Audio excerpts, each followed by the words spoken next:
హరీష్ శంకర్ ఆయనకి కోపం ఎక్కువ. తన సినిమాలో హీరోకి యాటిట్యూడ్ని ఎట్లా చూపిస్తారో నిజంగా ఆ స్టైల్ ఆయనది. అంటే రవితేజ గారు సినిమాల్లో కనిపిస్తారు చూసారా, అట్లా రియల్ లైఫ్లో ఆయన ఉంటారు. ఆయన జోలికి ఎవరు రాకపోతే గమ్మని ఉంటారు, కానీ తన జోలికి ఎవరైనా వచ్చారంటే అస్సలు వదిలిపెట్టడు, తొక్కిపట్టి నార తీసేస్తాడు. సోషల్ మీడియాలో దుమ్ము దుమారం రేకేస్తాడు. మొత్తానికి నెట్వర్క్ ఏదో కానీ ట్వీట్లతో పెట్టి చంపేస్తాడు. మరి ఇంతకీ పాజిటివ్ ట్వీట్స్ కంటే ట్రోలింగే దాని ద్వారా ఎక్కువగా జరుగుతుంది సోషల్ మీడియాలో. కాబట్టి అభిమానులకు ఎప్పటికప్పుడు సోషల్ మీడియా ద్వారా దగ్గరుండాలని మీడియా వాళ్ళు అనుకుంటారు, కానీ దాన్ని చినికి చాటంత చేసి సాపంత చేస్తుంటారు.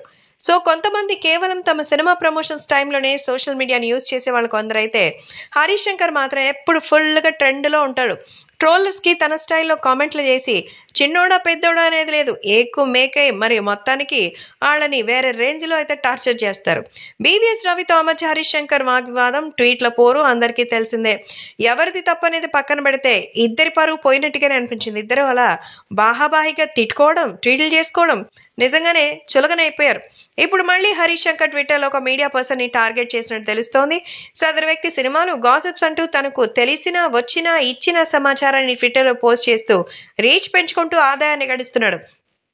అయితే హరీష్ శంకర్ ఆ వ్యక్తి పైన ట్వీట్లు వేశాడు, సీరియస్గా తీసుకున్నాడు.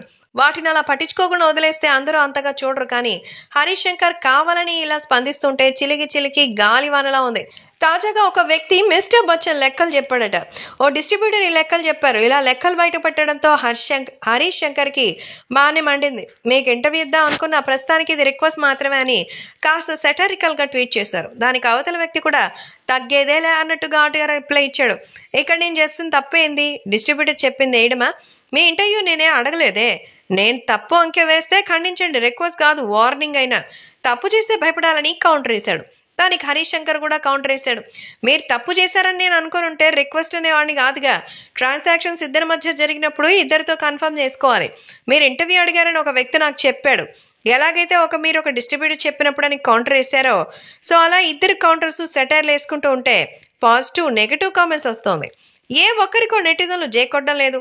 మధ్యలో న్యూట్రల్ జనాలకి మీడియాకు మాత్రం వార్తలు ఇచ్చినట్టు అవుతోంది. దీంతో వాళ్ళ ట్విట్టర్ ఖాతాలకైతే మంచి రీచ్ వస్తుంది, కానీ ఇలా మాట్లాడటం, ట్వీట్లు చేయడంతో ఎవరో ఒకరు తగ్గిపోతారు కదా. ఎవరు చులకన అవుతున్నారనేదే ఆలోచించుకోవాలి.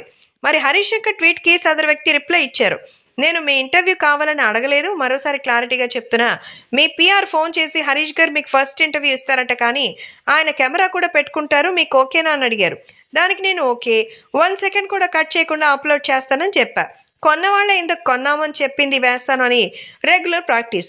మీ విషయంలోనే కాదు, న్యూస్ సేకరించడం అనేదే నా వృత్తి అని సమాధానం ఇచ్చారు. ఇలా పెంచుకుంటూ పోతే, తీసుకుంటూ వెళ్తే కడుపు చించుకుంటే కాళ్ళ మీద పడినట్టు అవుతుంది. మరైతే ఇది చూస్తుంటే ఇంతటితో ఆగేలా లేదు.